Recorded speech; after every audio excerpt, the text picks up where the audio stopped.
I have an insatiable love of trains. The zoo let me come out here and play with them. It created a bridge for different demographics. The architecture is beyond St. Louis, and we are blessed to have this here.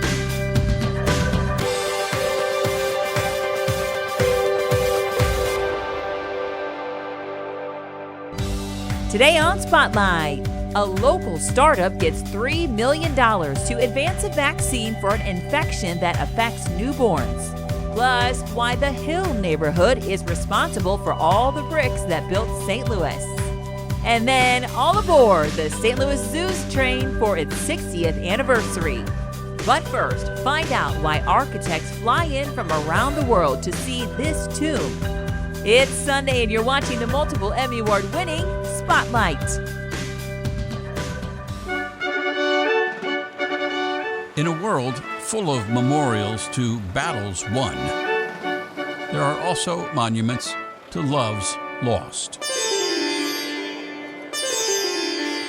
Arguably, the most famous on the love side of the ledger is the Taj Mahal in India, a magnificent mausoleum built by an emperor for his favorite wife. But there is another tomb built by a husband for his wife that is revered by architects from around the world, but you don't have to leave the country to see it. In fact, you don't even have to leave the city. This was on the National Register of Historic Places decades and decades before the cemetery was itself. This impressive tomb in St. Louis's Bellefontaine Cemetery was commissioned in 1891 by a beer baron whose brand name is no longer familiar, but whose family name is still well known because of another famous structure he had built. The Wainwright Building in downtown St. Louis was commissioned in 1890 by Ellis Wainwright. But before it was finished, his wife Charlotte died suddenly at the age of 34. This limestone and marble tomb is how Ellis Wainwright chose to honor the memory of his great lost love. I used to teach art history, and art historians consider it possibly the most beautiful piece of tomb architecture in the United States. The Wainwright Mausoleum and the Wainwright Building have more in common than just the name. Both were designed by architect Louis Sullivan, considered the father of modernism, who also originated the maxim, form follows function. He has beautiful ornamentation, but it's the purity of form. It's a perfect half sphere on top of a perfect cube. It's geometry, and it's very regular geometry. These aren't rectangles, these aren't oblongs, ellipses. It's things with equal dimensions. And yet, for all of Sullivan's decorative detail, there is something missing on the Wainwright tomb: the Wainwright name. It's the only mausoleum in the cemetery that does not have a name. And the reason is, Ellis Wainwright, when it came time for him to ask Louis Sullivan about a name, he was told the one-word answer, and that's no. It will not have a name on it because it would diminish the architectural style. You know, this will be known and recognized as the Wainwright Mausoleum because of the amazing architecture. The Wainwright tomb is surrounded by other magnificent mausoleums. After all, it sits atop a hill in the area of Bellefontaine Cemetery known as Millionaire's Row.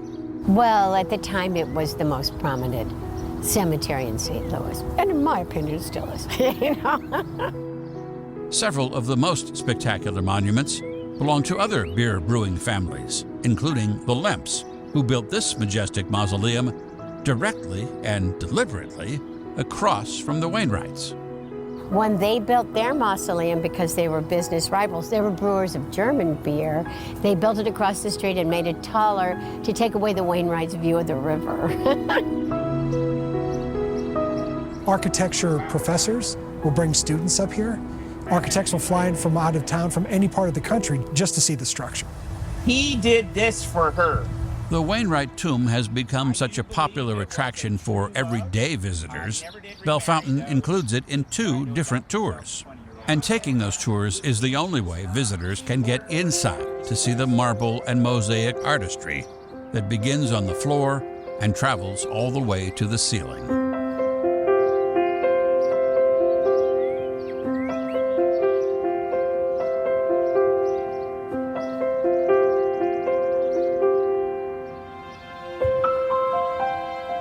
Ellis Wainwright died 33 years after Charlotte, and he's buried here too. And between her death and his, he led a remarkable life, as recounted in Carol Faring Shepley's book about the famous and infamous residents of Bellefontaine, with Ellis Wainwright falling into the scalawag column for alleged misdeeds on a scale big enough to land him in the pages of another book, Lincoln Steffen's famous exposé, The Shame of the Cities.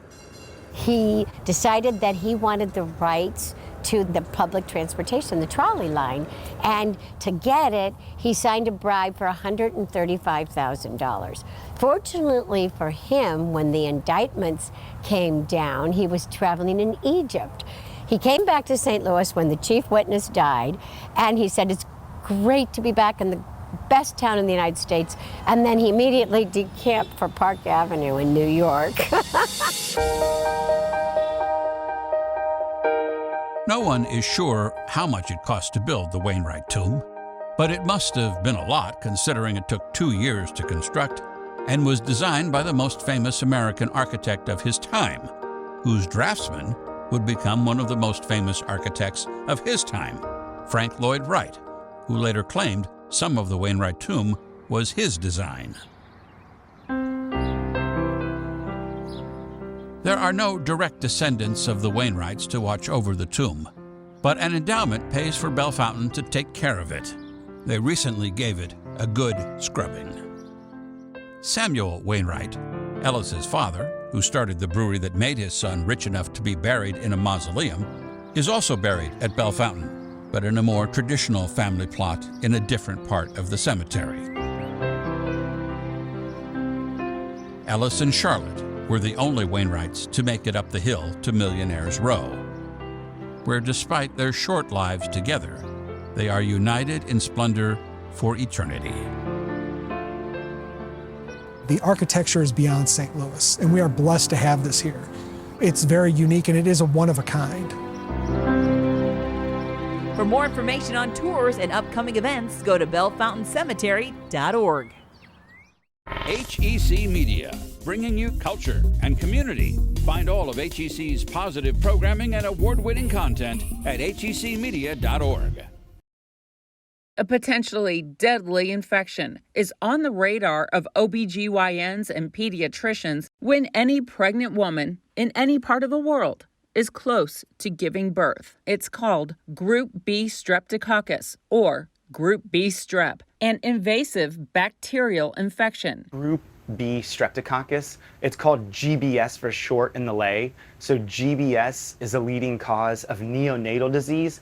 Group B strep is linked to nearly 150,000 infant deaths worldwide each year. All around the world, newborns can be infected with this GBS bacteria. Vaccinating that population is really not feasible, so the approach is a maternal vaccine, immunizing pregnant moms in the third trimester. And this is done for influenza and DTaP, other common vaccines, but the idea is that we'll develop a maternal vaccine to prevent Group B strep infections. Christian Harding is the Chief Scientific Officer and co-founder of Omniose, a startup company in St. Louis. The research and development for a vaccine targeting Group B strep is done in biogenerator labs at BioSTL in St. Louis. We're a preclinical company, as we have identified the Group B strep vaccine as a very promising lead candidate. We have two forms of GBS in newborns. We call it early onset, which is the first 7 days of life, and late onset, anytime after that before 3 months of age. So those are the two populations we really want to protect. The National Institute of Allergy and Infectious Diseases of the U.S. National Institutes of Health awarded Omniose a 3-year, $3 million contract for the research and development of a vaccine for Group B strep. And this is to develop our multivalent Group B strep at a more, a higher scale. The bacteria is found in about 25% of all healthy adult women. It lives in parts of the GI and genital tracts. But pregnant women can pass the bacteria to their babies during delivery, even before. And group B strep is already there. So a majority of women are colonized naturally. It doesn't do anything most of the time. However, for a newborn with a very weak and not developed immune system, it can be very deadly and cause the meningitis or a neurological impairment. The idea for the maternal vaccine is to pass along the vaccine-induced antibodies to fetuses. So the vaccine would provide meaningful protection against the disease after they are born. We're injecting the purified vaccine. Vaccines could also help prevent deaths in the womb. Group B strep causes an estimated 46,000 stillbirths worldwide each year. Harding says the infection could also overwhelm the mother. During that birthing and labor process, right, that's a lot of strain on mom, so she can acquire the bacterial infection just into her bloodstream and can get disease and sickness from that. Another motivation for vaccine development, Group B strep is also a leading cause of invasive infection in older adults. GBS is the leading cause of invasive bacterial disease in the United States in the 65 and older population. Harding says the goal of Omniose is to develop a GBS vaccine with the highest efficacy by using a greatly simplified production process. We do subunit vaccines. A subunit vaccine takes a piece of the pathogen. It could be a virus or a bacteria. In our case, we only do bacterial subunit vaccines, and they're called conjugate vaccines. Omniose certainly isn't alone in the race for a vaccine to fight GBS disease. Pfizer is leading the pack. Pfizer does these types of things very well, so they have a conjugate vaccine targeting GBS, so they are ahead. But Harding says the Omniose platform has an edge by using synthetic biology with enzymatic rather than chemical methods. We do it enzymatically. So we've engineered the lab-safe bacterium called E. coli to make that vaccine-specific polysaccharide against the group B strep. We've also said at the same time, make the carrier protein, and what we have is a proprietary enzyme that moves the polysaccharide onto that carrier protein and covalently attaches them. So it's a one-step reaction to make that conjugate vaccine, and that's what differentiates us from Pfizer, other big pharma that use this chemical conjugation approach. Omniose is working towards the goal of saving lives and preventing significant long-term disabilities from the disease. It's about protecting families and protecting them from the grief of losing a baby from what could be a preventable disease.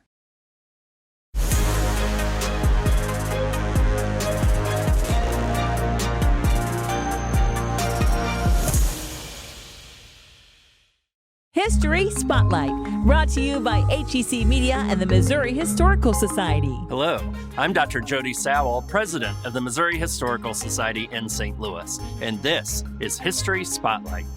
The architecture of St. Louis is epitomized by red brick. Public historian Amanda Clark explains why the Hill neighborhood is responsible for the bricks that built St. Louis. Ask most people today why they are coming to the Hill, and they'll quickly say the food.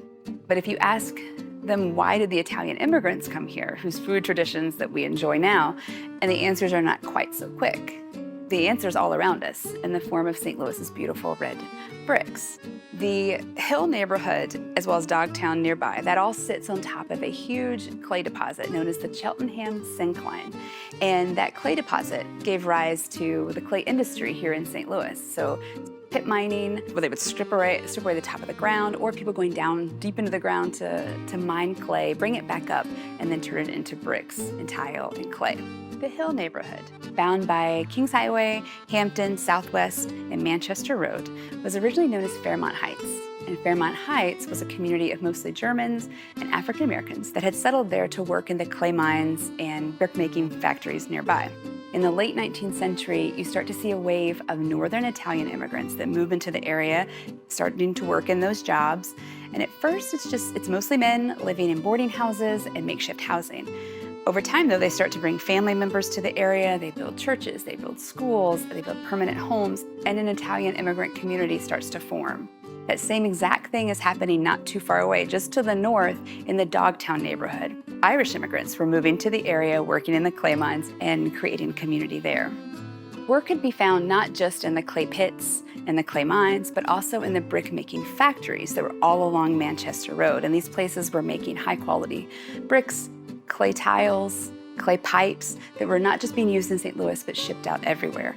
And this was a huge industry that would sustain the area well into the early 20th century. There's still a few clues left on the landscape to this not-so-distant past. One is Barra Park. Barra Park now has soccer fields and a playground, but originally that was Laclede Christie Mine number 7. So you see that physical space left in the built environment. Also, you have businesses like Volpe Foods, right? They've been a staple on the hill since 1902, but they got that early success because they were making these small sausages that were perfect for the miners to put in their pockets and take down into the mines. So when you head to the hill to enjoy their famous food, say a little thanks to those immigrants that came before and pulled that clay out of the ground and built up this beautiful city of St. Louis. Next week on History Spotlight, how St. Louis University helped shape the sport of football as we know it. To learn more about the Missouri Historical Society, visit mohistory.org. Scan the QR code on your screen to follow us on Facebook, Twitter, or Instagram. Today we are at COCA for our inaugural Cultura Research, Arts, and Culture Conference. We have brought together major research studies, national studies of our creatives here in St. Louis, our arts organizations in St. Louis, as well as the national arts and culture landscape to better understand how we can advocate for the arts in our local community, how we can support our artists and arts organizations. So Cultura is our first conference where we're bringing research, arts, and culture together. And it's so important when we talk about the arts and the creativity. Sometimes we get caught up in the story, but we forget about the true impact, the measurable impact, the lives that are changed, the resources that we are bringing to this community. And so it's important that we have both the data and the stories, and that's what Cultura is designed to do. I'm here today and I'm excited to participate in the launch of the AEP 6 study. It's known as the Arts and Economic Prosperity Study number 6 within the St. Louis community. I think it's going to give the decision makers, the leaders in this community, along with the art patrons, the information that says that arts truly do make a difference. An investment in art is an investment in the economy, investment in the well-being of the community. It's just not a highbrow kind of arts perspective any longer. For this particular area, I think the data is going to demonstrate that the investments that have been made in the past are paying off and will be very, very useful. One of the exciting things about this study was not just the results, it's how this particular study was done and how it interacted within the community. For the first time, you'll see much more of BIPOC community data inside of that. So what we'll learn is what that contribution is by BIPOC community organizations as well as the traditional organizations. And what that will also allow is the investment now in those communities to get that higher return. I think it's going to really profit the entire community as well. So on our website, racstl.org, we have the Arts and Economic Prosperity Study, the Creatives Count Study. So I really encourage residents, visitors, anybody who loves the art to read these studies to get a deeper understanding of what it's like to be an artist in our community. There's some wonderful stats about how positive artists are and how optimistic they are about being in St. Louis. And there's also some realities about the tough challenges that they face. And I think the more informed we are, the better we can support. Arts and culture organizations are well positioned to unify this region and move us forward together. A jazz jam later on Spotlight. 2023 marks the 60th anniversary of one of the St. Louis Zoo's most beloved attractions. The Emerson Zoo Line Railroad is the largest miniature railroad operation in North America and carries between 500 and 800,000 guests per year. It has served over 41 million people since 1963, when late zoo director Marlon Perkins hammered a golden spike into the track on opening day. And it continues to create fond memories for each new generation. The zoo did not own the train or purchase the train in 1962 for that 1963 season. There was actually an outside operator, and it was so successful that the zoo was like, we have to do this operation ourselves. And so the zoo actually did a bond initiative to purchase the Zoo Line Railroad and track, and we've operated it ever since. So the first locomotive that we actually had looked very different than the ones you see. We actually had one that was designed to be a steam locomotive, and that was named after the spirit of St. Louis, because it kind of had a look very similar to Charles Lindbergh's airplane, very sleek, silver, simplistic design. And from that idea sort of sprung the idea of naming the trains after people that were relevant to St. Louis history or Missouri history. And we pretty much have kept that tradition all the way through to the new electric train that we got this year, which is named after Mary Meacham. All 7 of the locomotives are cared for and driven by engineers, who also maintain the 1.5 miles of track that winds around the zoo. After retiring from the printing industry, senior engineer Ed Koeninger followed his real passion. I have an insatiable love of trains, and the zoo let me come out here and play with them. You know, it's trying to take my enthusiasm for the trains and then turn it into the kids, see if we get them involved in it. That's what I enjoy the most. I'm living my dream. Most of the people here, they're not here for the money, they're here to have fun, and you can really tell. And it's a very unique environment to be involved in, and I'm definitely very lucky to be a part of it. Stephen Bowman's grandfather also had a second career as an engineer when he retired from teaching at Harris Stowe.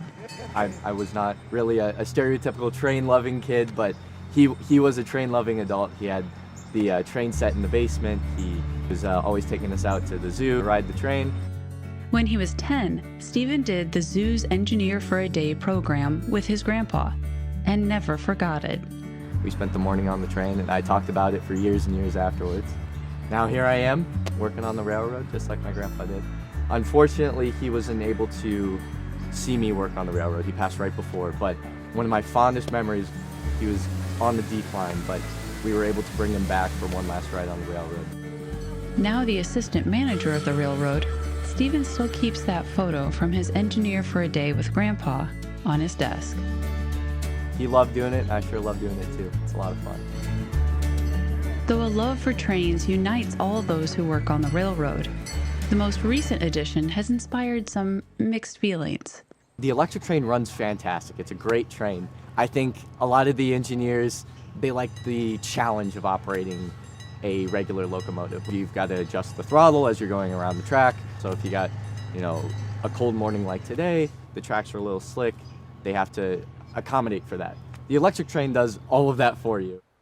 So you're not being tested what your ability is.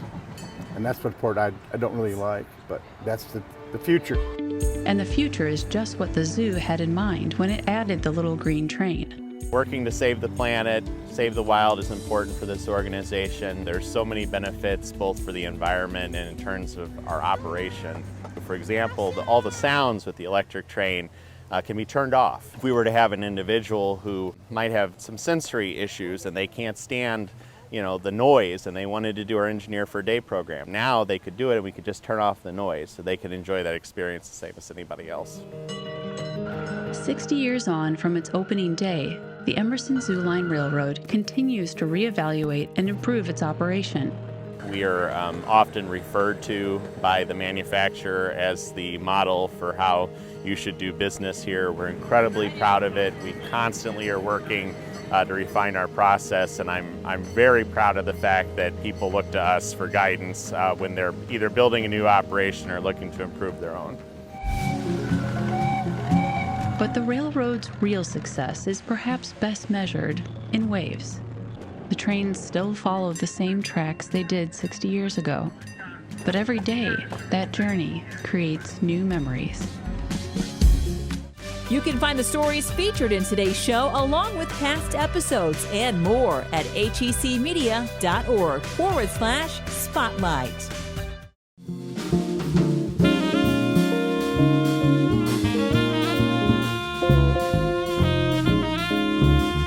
My name is Bob DeBoo. I host the jam session here at the Dark Room for the last 10 years, and I'm a bassist and musician and educator. This is our 10th year that we're celebrating, meeting weekly for an all-ages, free musical jam session, basically. I am the host of it, meaning that I invite the opening groups. For instance, tonight we have a great touring group that's coming through. Usually we have an opening band that plays for about an hour, and then we open it up to the jam session. It's all ages, so we end up with a lot of junior high, high school, college age, I'll say kids, but aspiring musicians, you know what I mean, that are here, and we make music on stage. We figure out how to do it together. So in that mix with the younger folks is the subset of professional musicians that come and hang out, or even if they're more amateur musicians that come and join us. It's really, we just open the door here to invite in musicians that are interested in playing jazz. But it's a little bit more than that too. We also have tap dancers that are involved from time to time, spoken word artists, visual artists occasionally. So it's kind of more of a community builder than it is really about just being jazz. So we get all kinds of musicians, bass players, guitar players, drummers, pianists, vocalists, horn players, etc., etc., etc. But what's equally important is the listening audience. Our family that comes like every week, that sit in the same spots. And that's part of a tradition that I was made aware of when I moved here. I've met so many people that I consider friends at this point, you know, through these jam sessions. Kind of in every aspect, there's joy to be found in this situation.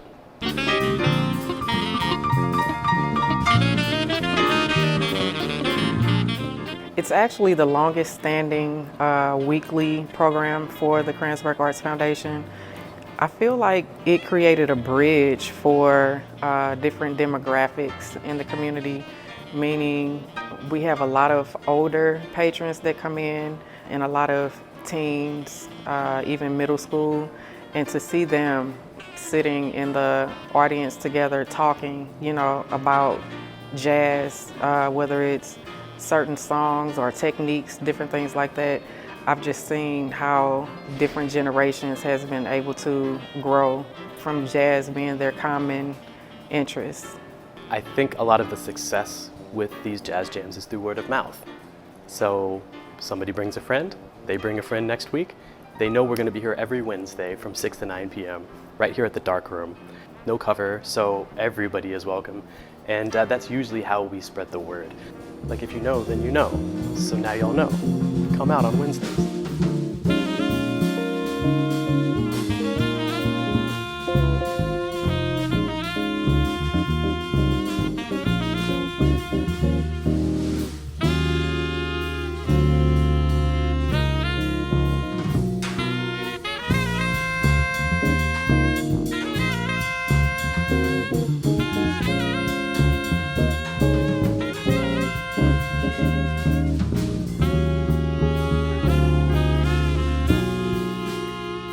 Next week, we'll celebrate Thanksgiving with a story about football and how it was a much different game when it started in the 19th century. Plus, the top reasons people go to the ER on Turkey Day and how to avoid those issues. Thanks for watching Spotlight. Join us next Sunday at 9:30 a.m. on KBLR 11.